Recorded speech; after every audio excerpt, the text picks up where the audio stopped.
안녕하세요. 저는 이번 시간부터 여러분들에게 한국 교회사를 어, 함께 살펴보는 시간을 갖도록 하겠습니다. 먼저 우리가 한국 교회사의 첫 번째 시간은 1장 개신교 전례 이전의 기독교와의 접촉에 대해서 살펴보는 시간을 갖도록 하겠습니다. 자, 먼저 우리가 이번 시간에 여러분들과 함께 살펴볼 것은 한국교회사의 접근 방법입니다. 어떻게 우리가 한국교회사를 접근할 것인가인데요. 먼저 우리나라에 있어서 서양의 기독교가 전래된 방식은 여타, 즉 다른 아시아나 아프리카에서 기독교가 전파된 것과는 좀 다른 양상을 띠고 있다, 이렇게 생각할 수 있습니다.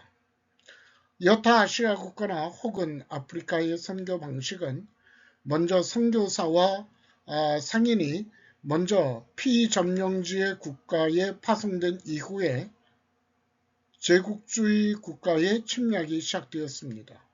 그러다 보니까 이들 그 피점령지에, 즉 아시아나 아프리카의 나라들은 기독교에 대해서 좋은 이미지를 가지고 있지를 않았었던 것입니다. 그들은 선교사가 파송된 이후에 그 제국주의 군대가 몰려오다 보니까 그들을 또 강압적으로 통치를 했었죠. 그러다 보니까 그들은 결코 선교사들에 대해서 좋은 감정을 가지고 있지를 않았습니다. 여러분들 우리나라에서 기독교가 들어온 것은요 1884년 4월이라고 이렇게 이야기하죠. 네, 그러는데 다른 나라들은요 200년 전에 300년 전에 기독교가 전파되었습니다. 그럼에도 불구하고 이들이 지금 기독교 국가가 되었느냐라는 것이에요. 아니죠.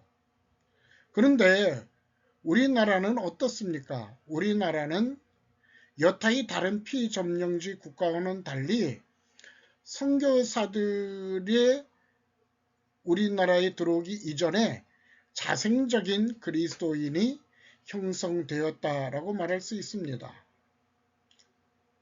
그리고 두 번째로 우리나라에는요 선교사가 들어오기 이전에 자생적인 교회가 설립되었다라는 것이에요. 여러분들 그 황해도 설립교회 있죠. 이것이 바로 자생적인 교회.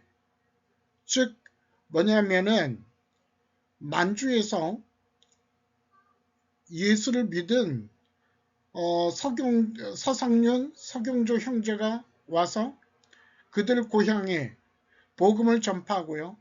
그리고 거기다가 교회를 세웠다라는 것입니다. 그러면 1884년 4월 5일에 아펜젤러 왕 언더우드가 함께 이 땅에 들어온 것은 그 이후의 일이었다, 이렇게 이야기할 수 있습니다.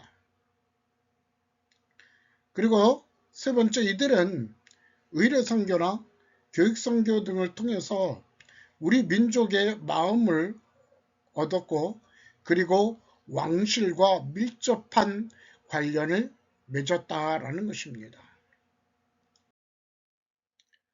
자, 이렇게 볼 때 우리나라는 다른 나라에서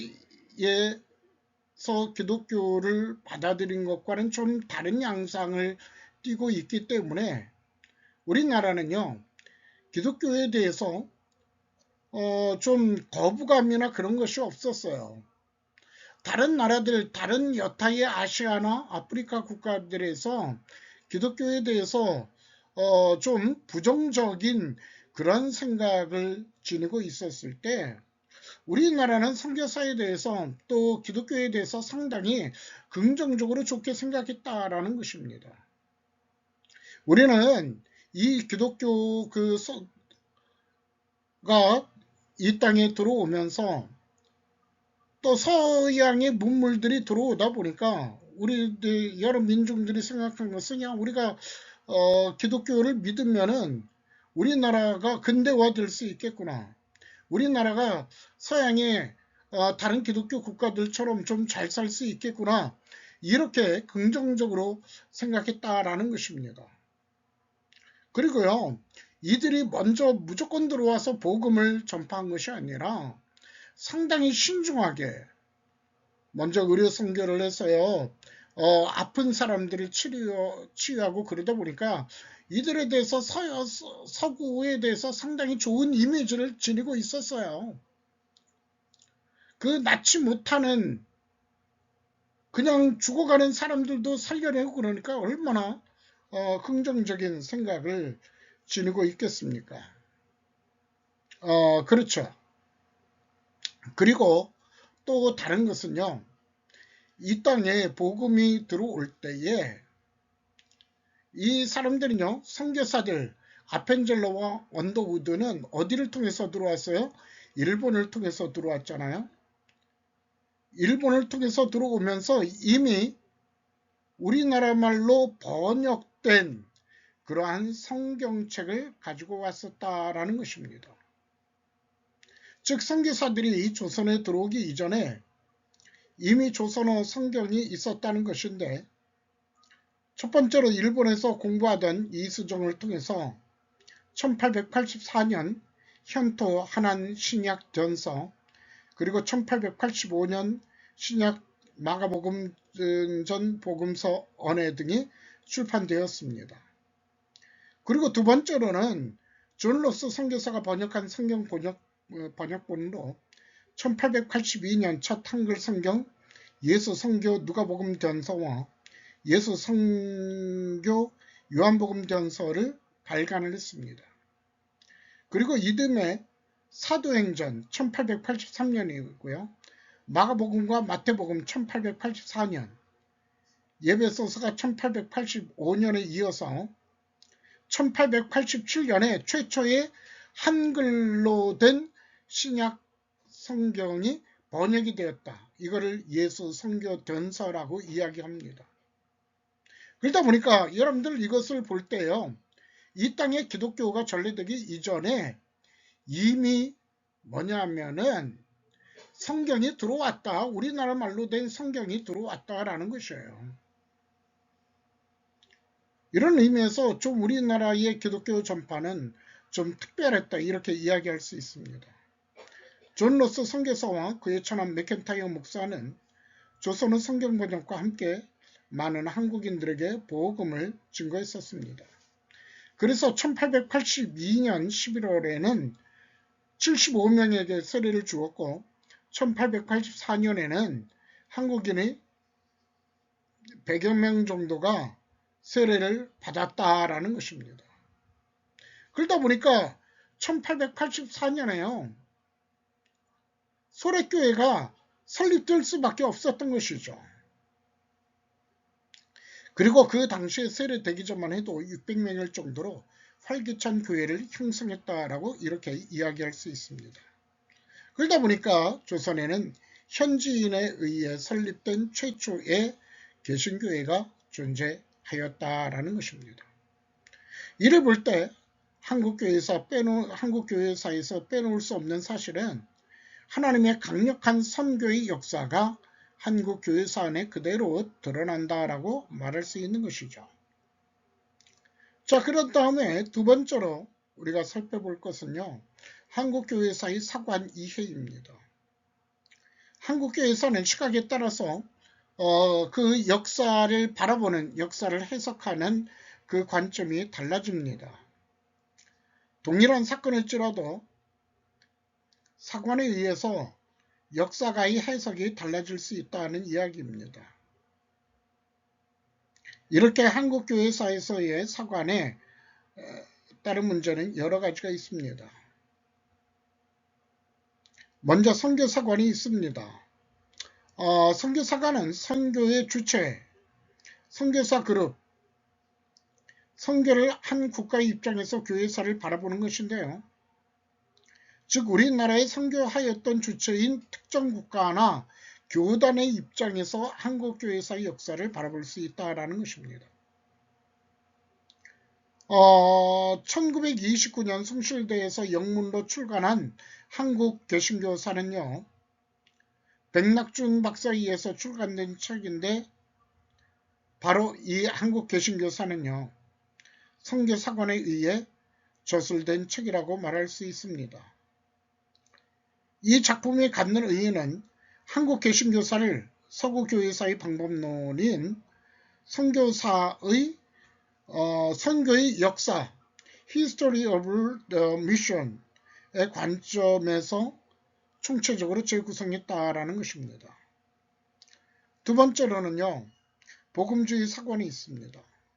대표적인 인물이 총신대 박용규 교수라고 이야기할 수 있습니다. 지금은 은퇴하셨지만은요, 이 총신대 박용규 교수는 복음을 교회사 역사 서술 및 해석의 원리로 기술해야 한다고 하였는데, 특히 박용규 교수는 복음이 이 땅에 들어와서 여러 부흥운동을 거쳐 성장하였다고 하면서 복음주의 사관을 보이고 있습니다.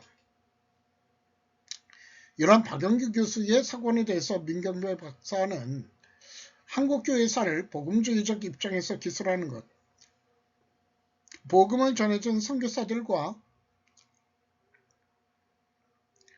그 신앙을 물려받은 한국교회의 신학적 전통을 소중하게 다루는 것, 한국교회의 부흥운동을 비교적 소상하게 다루는 것, 복음주의적 역사해석을 시도하면서 균형 있는 역사해석을 가하는 것이라고 이렇게 말하고 있습니다. 자, 세 번째로는요, 민경배 박사의 민족주의 사관이라고 말할 수 있는데요. 민족주의 사관의 주창자는 바로 연세대의 민경배 교수입니다. 그는 교회사 서술에서 민족의 주체가 된 한국 기독교인의 관점에서 서술하려고 했었습니다. 그는 자신의 민족교회 사관을 통해서 백낙준 박사의 선교사관, 즉 백낙준 박사는 민경배 박사의 스승이에요. 예, 그러는데 그는 이 민족교회 사관을 통해서 백낙준 박사의 선교사관을 극복하고 우리 민족의 실존을 반영하려는 교회사를 정립하려고 하고 있습니다. 민족과 교회와의 상관성을 축으로 교회사를 조명하려는 민족교회사관은 20세기 후반 민족주의 발언과 더불어 저변이 확대되었습니다. 그가 말하는 민족교회사 방법론은 교회가 민족에 대해 가지고 있는 에큐메니컬한 사명을 전제하고 그 성립과 전개에서 민족의 교회로서 구현된 정신과 과정을 주체로 역사를 일관하는 것이라고 말할 수 있습니다. 그리고 교회와 민족의 연결 교리를 내연과 외연이라는 체계로 풀어가고 있는 것이죠. 민경배 교수는요, 소위 외국의 선교 팽창주의 관점을 탈피하고 민족의 주체성을 찾는 민족교회 역사를 쓴다고 말했습니다. 이 민경배 교수의 저서는 한국 내의 자료를 동원하여서 한국어로 쓴 한국교회사로서 토착화 신학의 입장에서 볼 때 교회사 분야에서 이룩한 하나의 기회라고 볼 수 있습니다. 그러나 이러한 주관성 때문에 신학적인 일관성이 결여되었다고도 말할 수 있죠. 그 다음에 민중사관이 있습니다. 주재용 교수인데요. 이들은 역사의 주체를 엘리트들이 아닌 이름도 없고 빛도 없는 신앙인들로 이들이 만든 신앙 공동체 입장으로 교회사를 이해함으로써 일반 사람들의 삶과 고백을 주제로 삼고 있습니다. 그러나 민중사관은요, 전에 합신대의 김용재 교수가 지적한 대로 한국교회사를 민중의 정치적인 의식과 활동을 위한 것이며 그 의식의 발전으로만 이해하는 결과를 낳고 말았던 것입니다. 민중사관에서는 기독교가 민중에게 자유와 평등과 인권을 쟁취하는 힘과 희망을 안겨준다는 점에서만 가치를 부여하기 때문에 하나님의 말씀을 역사 해석의 기준으로 설정하지 않고 기독교를 상대화시키는 어리석은 행동을 하고 있다라는 것입니다. 마지막으로는 실증주의 사관인데요. 이것은 1980년대 이만열 교수와 윤경로 교수를 중심으로 해서 이루어진 바, 이들은 사관을 설정하는 일보다도 객관적이고 과학적인 분석이 우선되어야 한다라고 주장을 했습니다. 그래서 그들은 역사적으로 입증되지 않은 사관들은 철저히 입증되지 않은 사료들은 철저히 배제를 하고, 역사적 과학적 분석에 따라서 입증된 사료들을 중심으로 해서 교회사를 서술하였다라는 것입니다. 그래서 이 이만열 교수는 자신의 한국 기독교의 역사에서 철저한 실증주의 사관에서요, 이 한국 교회사를 바라보고 있다라는 것입니다. 자, 그러면은 1장 개신교 전례 이전의 기독교와의 접촉에 대해서 한번 살펴보도록 하겠습니다. 먼저는요, 도마의 인도 전도설입니다. 사실 도마가 인도에서 전도했다라는 것은요, 사실 설화입니다. 근데 이 설화에는요, 상당히 신빙성이 있다라고 말할 수 있어요. 한국 기독교의 전사로서 그 첫 자리는 하나의 설로 자리 잡고 있는 사도 도마의 동양 전도설인데, 그러면 도마가 인도에 와서 복음을 전하였다는 기록을 찾을 수 있느냐라는 것인데요. 유세비우스의 교회사 3권 기록에 보면은 도마가 현재의 인도와 이란에 해당하는 파르티아에서 복음을 전했다라고 말할 수 있습니다. 자, 지금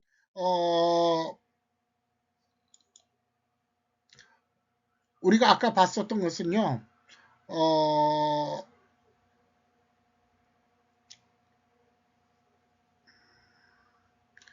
지금 우리가 보고 있는 것은 그 파르티아죠. 지금의 파르티아의 제국입니다. 그리고 또 이 도마가 순교했다라는 것, 바로 마드라스 첸나이죠. 우리가 전 사진을 보면은요, 이 도마의 그 무덤이 있잖아요.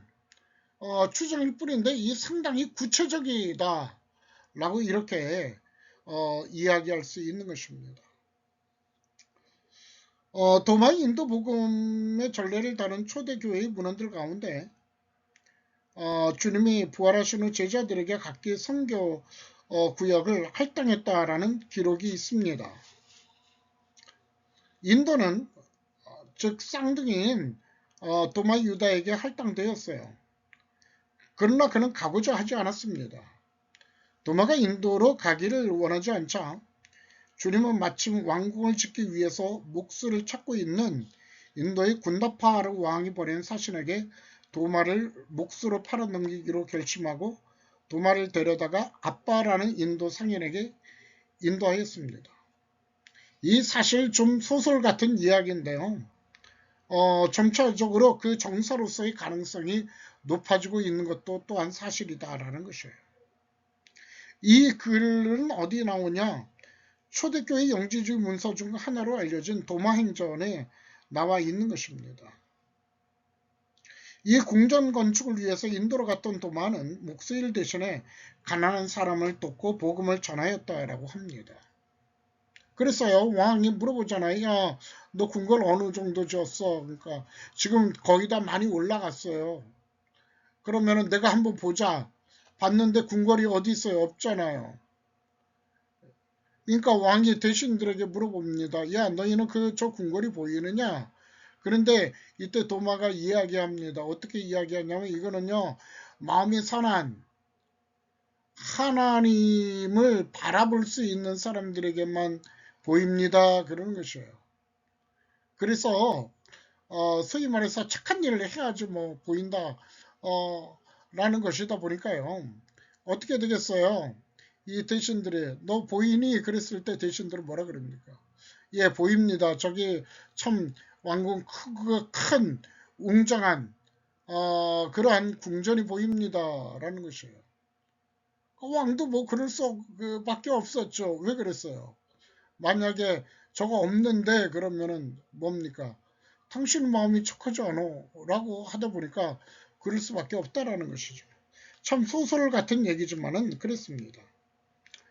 그리고 나중에는 그는 힌두교 사제들에 의해서 이 미드라스, 지금의 첸나이죠. 인도의 남인도 지역입니다. 남인도 지역에서 순교했다라는 기록이 있습니다. 창에 찔려 죽었다라고 하는데 그때가 72년도입니다. 근데 이 군다파르 왕의 실체도 점차 고고학적으로 확인이 되고 있습니다. 자, 그 다음에는요. 중국을 통한 경교설의 접촉입니다. 자, 지금 이것이 인도 첸나이에 있는 도마 기념교회죠. 성 마운트 교회입니다. 예. 자, 그 다음에 여기 우리가 사전에 보는 것은요. 신라 시대에 들어온 네스토리우스교, 즉 경교라고 이야기를 해요. 그리고 지금 중국 서안에 네스토리우스 교회, 즉 경교가 있는 것입니다. 이 네스토리우스는 그리스도라는 하나의 존재 내에 신성과 인성이 존재하며 이 두 본성은 각기 다른 두 위격, 신격과 인격을 이루고 있으며 동시에 두 위격은 서로 연합해서 함께 작동했다. 하나의 새로운 성이 됐다라는 것이에요. 그러다 보니까 이것은 451년 칼케돈 그 회의에서요. 2단으로 판명이 되었습니다. 그래서 당시 데오도시우스 2세는 435년 네스토리우스 지지자 17명을 추방하고 이 네스토리우스파에 대한 대대적인 박해를 가합니다. 그래서 이 사람들이 이 핍박을 피해서 어디로 가냐? 동방으로 갔다라는 것입니다. 그리고 당시 페르시아 국왕은 네스토리우스파를 좋아해서 페르시아에 네스토리우스파 일파의 교회와 신학교를 설립하도록 편의를 제공하였습니다. 이런 네스토리우스파가 중국에 전래된 것은 당나라 시절이었다라고 말할 수 있죠. 635년 알루페니 이끄는 페르시아의 사절단이 장안에 도착했을 때 당의 황제는 재상 방언 취금을 파견해서 환영했었습니다.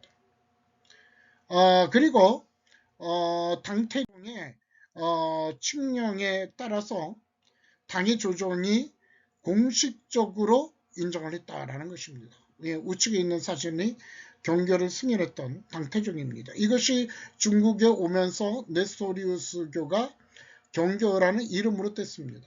근데 이들은 어떻게 들어왔냐 그러면은요. 당시 불교의 입장에서 들어왔어요. 왜 그랬어요? 중국의 불교가 성행하고 있었잖아요. 그러다 보니까 이들은 불교처럼 머리를 깎고 그리고 승복을 입고 목탁을 두들기면서 할렐루야를 외쳤다라는 것이에요. 638년 7월에 경교는 태종의 칙령에 따라 당의 조정이 공인하는 종교가 되었는데요. 알루페는 635년부터 41년까지 포고하는 한편 예수 메시아경을 번역하였습니다. 650년에 즉위한 고종 황제 때에는요. 경교를 진종이라 하며 전국 각지의 사원을 건설하고 알루펜을 높여 진국대 법주로 삼았었던 것입니다. 그리고 이때 이들에게 세워졌던 비가 뭐냐면은 경교의 역사가 상세히 기록되어 있는 것이 뭐냐 그러면 대진경교 유행 중국비입니다. 예. 이거는 지금 우리나라의 금강산에서 발견됐었는데요. 이후 경교는 845년 무종 때에 회청멸법으로 박해를 받기 전까지 국교를 인정받으며 왕성하게 성장하였습니다. 그런데 왜 경교가 무너졌느냐 이거는요. 이 사람들은 불교에서 그랬잖아요. 그러면 이 회청멸법이라는 것은 당시 도교를 숭배했던 이 무종이 불교를 없애기 위해서 회청멸법을 세우는데 불교는 민중들의 가슴에 뿌리 내었기 때문에요. 불교는 없어지지를 않았지만은 경교는요. 불교의 입장에서 불교의 옷을 입고 왔기 때문에 경교는 민중들의 가슴에 깊이 뿌리박지 못하였었기 때문에 경교는 쉽게 무너질 수밖에 없었던 것입니다. 경계의 제사는 국교로 귀속되고 경교승은 환속하였습니다. 자, 그들이 만약에 불교의 옷을 입지 않고 나름대로 본래적인 배타적인 성교 방식을 택하였다면 아마 그 불교를 멸하려고 했을 때 이들이 멸해졌겠냐라는 생각이 들고 있는 것이죠. 자, 일본도요. 일본 가톨릭교회는 핍박 가운데 살아남았습니다. 왜 그랬습니까? 이것이 민중들의 삶 속에 뭐예요? 뿌리를 내렸기 때문인 것이죠. 이 1587년 도요토미 히데요시가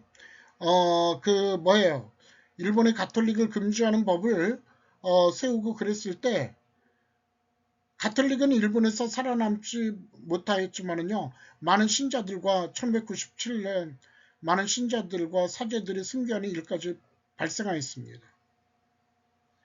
이렇게 핍박에도 불구하고 이 가톨릭이 없어진 것 같았지만은 나중에 또다시 부흥했다라는 것이에요. 자, 지금 여러분들 사진을 보면은요, 이 우리나라에 있었던 바로 이 돌십자가, 이 모습이 우리나라에 이 종교가 우리나라에 전파되었다라는 흔적인 것이에요. 이 종교가 당나라에서 한창 퍼져가던 시기는 635년에서 845년 통일신라 시대였었습니다. 이 시기에 통일신라는 친당 정책을 쓰면서 사회, 경제, 문화 전반에 걸쳐 당과 긴밀한 관계를 유지하고 있었습니다. 그래서 신라는 당과의 정치, 문화 교류를 하면서도 한편으로는 문화 전반에 대해 당과 긴밀한 관계를 유지하고 있었던 것입니다. 그래서 추정이지만은 이때 경교가 들어왔다. 지금 여기에 뭡니까? 우리나라의 석굴암에 돌십자가가 발견됐다라는요. 그 기사입니다. 이것이 당시 그 숭실대 박물관장이었던 김양선 교수에 의해서 이 신문에 나왔었던 것이죠. 예, 동아일보 기사에 나와 있습니다. 그런데 경교가 무너진 것 같았지만 이후 이 원나라가 지배하고 있었을 때 다시 일어나기 시작합니다. 이때 고려는 몽고족의 침략을 받던 시기였어요. 1231년에서 59년까지 30년 동안 고려는 샤르타이가 이끄는 몽고군에 의해서 7차례의 공격을 받고 무릎을 꿇었는데요. 그 후 몽고군에 의해 송이 멸망하고 1264년 원을 세운 후에 고려는 정치, 경제, 문화, 종교에 이르는 광범위한 분야에서 원과의 활발한 교류를 이루어졌는데 이때에도 경교가 들어왔다는 흔적이 있습니다. 이것은요, 여러분들 우측에 있는 사진은 이것이 그 몽골 시대의 경교의 그 십자가의 형태입니다. 예, 그 당시에 십자가가요, 이렇게 돼 있어요. 이것이 당시 뭐예요? 원의 복식이었다라는 것이에요. 원나라의 문화. 이때 우리나라는 원의 속국이었었기 때문에 이러한 것이 상당히 유행할 수밖에 없었던 것입니다. 이렇듯 경교가 몽골에서 다시 성행한 이유는 몽고가 외래 종교에 대해서 관용적인 정책을 편 이유도 있었고 몽고의 왕고부와 극열부에 이미 경교가 들어와 있었으며 이 지역 귀족층이 원의 황실과 혼인관계를 맺었기 때문에 자연스럽게 경교가 원의 중심부까지 침투할 수 있었던 것으로 보일 수 있는 것입니다. 예, 그래서 이러한 것이 우리나라에 들어왔는데 이 지금 모습입니다. 이 경교가 우리나라에 들어왔다는 흔적, 이 석굴암의 11명 관음상이요. 이것이 이 모양이요. 당시 페르시아의 그 문화와 상당히 비슷하다라는 것이에요. 즉 관음상인데요. 마치 성모 마리아가 있는 것처럼 이렇게 되었다라는 것입니다. 예. 자, 그러면은 이번 시간 강의는 여기서 마치도록 하겠습니다. 감사합니다. 수고하셨습니다.